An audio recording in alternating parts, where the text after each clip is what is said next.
हाँ जी बच्चों, वेलकम। और यूनिट 4 है, चैप्टर 2 है, लेक्चर नंबर 2 है। और हम डिस्कस करने जा रहे हैं एक बहुत ही इम्पॉर्टेंट टॉपिक आपके साथ प्यारे बच्चों। इसके दो नाम हैं, या तो कहिए mean value of current, I mean, suffix में मीन लिखा हुआ है, आई मीन, या कहिए एवरेज वैल्यू ऑफ करंट। तो कई लोग इसको आई एवरेज करके नाप सकते हैं। अब देखो, केयरफुली समझिए मेरी बात को, ठीक है। करंट इतनी तेजी से बदल रहा है कि सिंपल तरीके से उसको नापना पॉसिबल नहीं है। तो उसके लिए हमने एक टेक्निक अपनाई। हमने ये ध्यान रखिएगा, 0 से t/2 समय में कुछ चार्ज फ्लो करेगा। मैंने समझाया था कितने टाइम में, 0 से t/2, हाफ साइकिल में देखना है। कंप्लीट साइकिल में देखोगे तो टोटल चार्ज फ्लोन 0 हो जाता है। तो हाफ साइकिल में कुछ चार्ज फ्लो करेगा। मान लो वो चार्ज है Q, राइट। अगर इस Q को कैलकुलेट कर ले, राइट। अब हम क्या करें, इतना ही समय t/2 समय तक ही एक स्टीडी करंट चलाएं। स्टीडी माने ना बदलने वाली। इतने समय तक ही एक कांस्टेंट करंट चलाएं, जो करंट बदल नहीं रही है। और खास बात क्या हो, ये कांस्टेंट करंट भी उतना ही चार्ज डिलीवर करे जितना इस ऑल्टरनेटिंग करंट ने किया है t/2 समय में। यानी बोथ करंट्स, ये कम ज्यादा होती हुई करंट भी उतना ही चार्ज डिलीवर कर रही है, और ये कांस्टेंट करंट भी उतनी ही देर में उतना ही चार्ज डिलीवर कर रही है। तो आप इस करंट को मत नापो कम ज्यादा होती हुई, क्योंकि ये बदल रही है। इस करंट को नाप लो जो बराबर चार्ज फ्लो कर रही है। तो इसे ही हम कहते हैं कि हमने आई एवरेज नाप लिया है। समझ आ गई बात। ये करंट क्या कहलाती है, यहां से यहां तक I naught, peak value of current. तो आई एवरेज का आंसर आई नॉट के टर्म्स में आ जाएगा। फिर दोबारा सुनो ध्यान से। I average is that value of steady current which when flows through the circuit which when flows through the circuit will deliver the same amount of charge as done by the AC in the same time in the same circuit. So very easy to measure this steady current. If we measure this steady fixed value of current, then we have measured I average, right? तो बताओ क्या definition बताई, बोलो इसकी क्या definition है। तो it is that value of steady current, steady माने constant current, it is that value of steady current which when flows through the circuit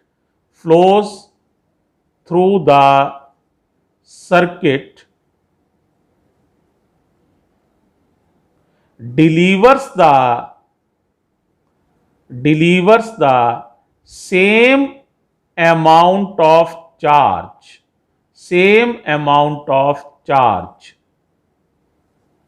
as done by AC in the same time. और वो time कितना है, इन the same time, वो time है t/2, in the same time in the same circuit, in the same circuit. Definition याद हुई, बोलो क्या है। It is that value of steady current, ये करंट की वो एक फिक्स वैल्यू है which when flows through the circuit, जिसे सर्किट से चलाने पर delivers the same amount of charge, ये भी उतना ही चार्ज डिलीवर करती है as done by the AC, जितना कि AC ने किया है in the same time, यानी t/2 समय में जितना AC ने चार्ज डिलीवर किया है उतना ही ये भी चार्ज डिलीवर करती है उसी सर्किट में से। ठीक है, क्लियर हो गई बात। तो दोनों में शर्त क्या है, both are delivering the same amount of charge in the same time and that time is t/2। ये ध्यान रखना है, पूरे t के लिए मत निकालना आई एवरेज, नहीं तो आई एवरेज जीरो आ जाएगा, क्योंकि जितना पॉजिटिव चार्ज है उतना ही यहाँ नेगेटिव चार्ज आ जाएगा, तो आई एवरेज जीरो आ जाएगा। तो I average is always calculated for time t/2। अब देखो बेटे कैसे करें। अब हमें सबसे पहले देखो जरा, अब इसका मैथमेटिकल एनालिसिस को समझो, ध्यान देना। अब एसी द्वारा कितना चार्ज फ्लो होगा यह निकालना मुश्किल काम है। आप कहेंगे क्यों मुश्किल है? क्योंकि ये करंट लगातार बदल रही है, तो चार्ज Q बराबर IT से नहीं निकल सकता है, कोई करंट कोई फिक्स तो है नहीं, बदल रही है, तो आपको यहां कैलकुलस का सहारा लेना पड़ेगा। जरा देखो जरा, तो मान लो मैंने करंट की इक्वेशन मानी, ये साइन ग्राफ है, तो करंट की इक्वेशन है I not sine omega T, ये एसी की इक्वेशन है। अब ये dt समय में कितना चार्ज चलाएगी, तो आपको पता है dq बराबर हो जाएगा I dt। q बराबर IT होता है, तो कैलकुलस फॉर्म लिखेंगे dq equals to I dt। I की वैल्यू लगा दो तो dq आ जाएगा I not sine omega t dt। अब बताओ Q कैसे निकालोगे? इसे इंटीग्रेट करो, तो इंटीग्रेशन के बाद Q निकल आएगा। तो देखो मैं इंटीग्रेट करने जा रहा हूं अगले पेज पर, ध्यान बढ़ा लीजिएगा। तो क्या हो जाएगा बताओ? Integral dq equals to integral I not sine omega t dt। Constant चीजें जाएंगी बाहर और लिमिट बता दो। मान लो चार्ज की लिमिट है 0 से Q चार्ज डिलीवर हुआ है, और टाइम की लिमिट है 0 से t/2। बी केयरफुल, 0 से t/2। I नॉट बाहर आ जाएगा, तो dq का इंटीग्रल Q, I नॉट बाहर, integral sign omega t dt, limit है 0 से t/2। अब बताओ जरा साइन का इंटीग्रल क्या होता है, सारे बच्चे बताओ। बोलो भाई। तो साइन ओमेगा टी का इंटीग्रल होगा minus cos omega T.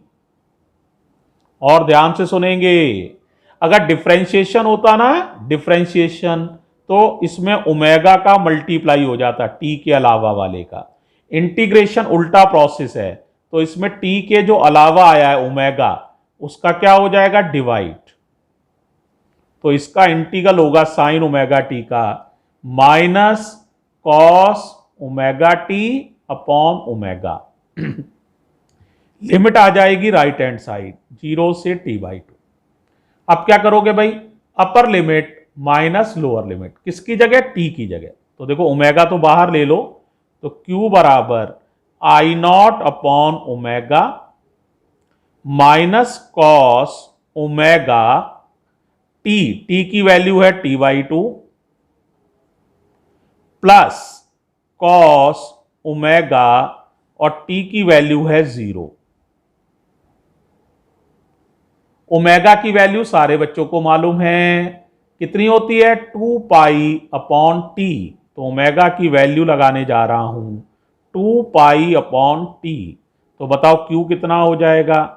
I not upon 2π/t, omega की जगह, माइनस कॉस ओमेगा की जगह 2π/t into t/2 plus cos 0, omega into 0, तो 0। बोलो क्या होगा? 2 से 2 कैंसिल, t से t कैंसिल, कॉस 180 डिग्री हो गया, कॉस पाई माने कॉस 180, कॉस 180 की वैल्यू -1। बोलो क्या हो जाएगा? तो Q बराबर, ये t ऊपर आ जाएगा, I नॉट t अपॉन 2π, ये -1 और एक माइनस आगे भी लगा है, तो प्लस का 1 हो जाएगा, कॉस 0 भी 1, 1 और 1 2, है ना भाई? तो आपका 2 से ये 2 कैंसिल हो जाएगा, तो चार्ज डिलीवर्ड होगा I not T upon pi. This is the charge delivered by the AC in time t/2। अब मान लीजिए यहां पर भी हमें इतना ही चार्ज डिलीवर करना है। देखो AC ने कितना चार्ज डिलीवर किया है ये निकाल लिया है हमने अभी, और इसकी वैल्यू आई है I0t/पाई। अब ये फिक्स वैल्यू ऑफ करंट है, करंट बदल नहीं रही है और हमें चार्ज कैलकुलेट करना है, तो फॉर्मूला होता है Q बराबर IT। I की ये वैल्यू रख देंगे और Q कैलकुलेट करेंगे, फिर दोनों Q की वैल्यूज को इक्वल कर देंगे। तो जरा देखो ध्यान से, if I average the steady current for time t/2, if I average is the steady current for time t/2, capital T/2, for time t/2, तो बताओ कितना चार्ज डिलीवर होगा। Q बराबर IT, I की वैल्यू रख दो, I की वैल्यू है I एवरेज और स्मॉल t की वैल्यू है कैपिटल T/2, इतना चार्ज डिलीवर होगा। According to definition both are delivering the same amount of charge, तो आप Q की दोनों वैल्यूज को इक्वल कर दो, इक्वेशन 2 वाली वैल्यू और इक्वेशन 3 वाली वैल्यूज को इक्वेट कर रहा हूं, तो क्या मिलेगा, I एवरेज इंटू T/2 बराबर I0t/पाई। T से T कट जाएगा तो I एवरेज आ जाएगा प्यारे बच्चों, ये 2 मल्टीप्लाई में चला जाएगा, तो I एवरेज कितना आएगा बताओ भाई, 2I0/पाई, ये I एवरेज आ गया।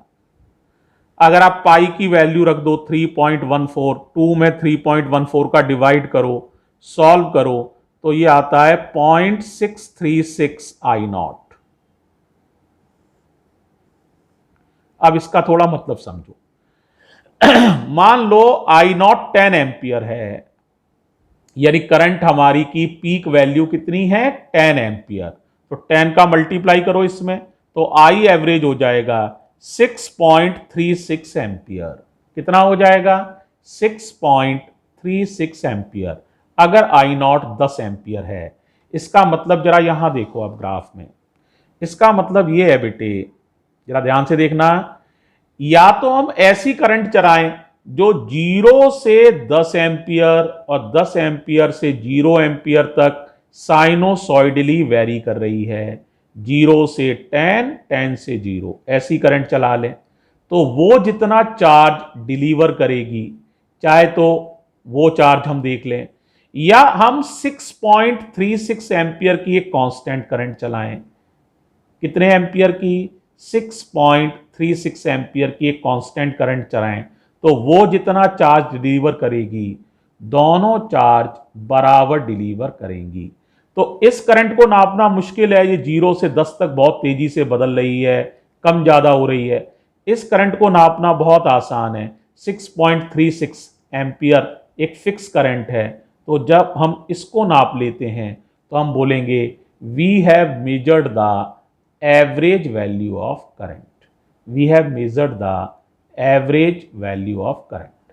तो बच्चों इस तरह से मीन वैल्यू ऑफ करंट समझ गए, बोलो क्या है, it is that value of steady current which when flows through the circuit delivers the same amount of charge as done by AC in the same time, time t/2 लेना है, in the same circuit। t time लोगे तो अगर आप इसको 0 से t limit में integrate करोगे तो आंसर 0 आएगा, ये ध्यान रखना, ठीक है। तो इसको हमेशा आधी साइकिल के लिए ही कैलकुलेट किया जाता है, राइट।